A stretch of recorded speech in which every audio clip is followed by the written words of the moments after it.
We are having Naveen as a technical champion from Tirunnamalai. சரி, இப்போ CIT third year படிச்சுட்டு இருக்காரு. என்னன்னா இன்னைக்கு நவீன் கிட்ட வந்து நம்ம தெரிஞ்சுக்க வேண்டிய விஷயம் வந்து டிகிரி ஆஃப் ஃப்ரீடம் அப்படின்னா என்ன கேட்க போறோம். டிகிரி ஆஃப் ஃப்ரீடம் அப்படின்னா என்ன அப்படின்னா ஒரு பாடி இருக்குன்னா இப்போ நவீனே வந்து ஒரு பாடியை கன்சிடர் பண்ணணும். எத்தனை இண்டிபெண்டன்ட் மோஷன் இது பண்ண முடியும் அந்த பாடியால? ஒரு ஸ்பேஸ்ல இருக்க பாடி, அவர் வந்து பிளேன்ல இருக்காரு. பிளேன்ல இருக்கும்போது எத்தனை இண்டிபெண்டன்ட் மோஷன் பண்ண முடியும்னு பார்க்கலாம். Move along X axis, move along y axis, rotate about z axis. மூணுல பண்ண முடியும். ஒரு பாடி பிளேன்ல இருந்தா how many degrees of freedom it have, அதாவது how many movement it have அப்படினு கேட்டா என்ன சொல்றீங்க? 3. என்னென்ன movement along x direction, movement along y direction, z direction. These are the 3 degrees of body, 3 degrees of freedom for a body in a plane, that is planar body. Planar body is degrees of freedom. आप क्या करना चाहिए?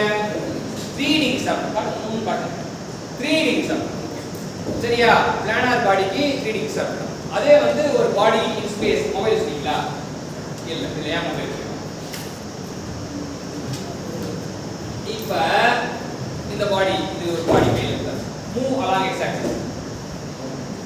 body move along y axis. Move along z axis. Okay. So வந்து 3 movement இருக்கு. அப்ப rotate about x axis. X axis னா okay, rotate so okay all. அதுக்கு rotate about y axis. Okay, rotate about z axis. So ஒரு body in space இருக்குன்னா it has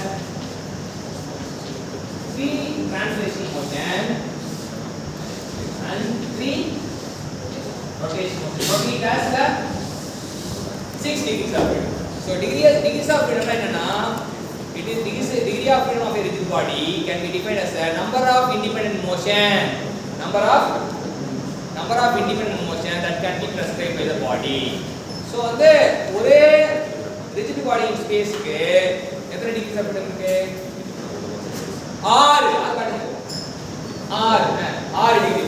அதே ஒரு பாடி பிளேன்ல இருந்தா 3 டிகிரி. இதான் நீங்க நம்ம கத்துக்கிட்டது. Thank you, champion.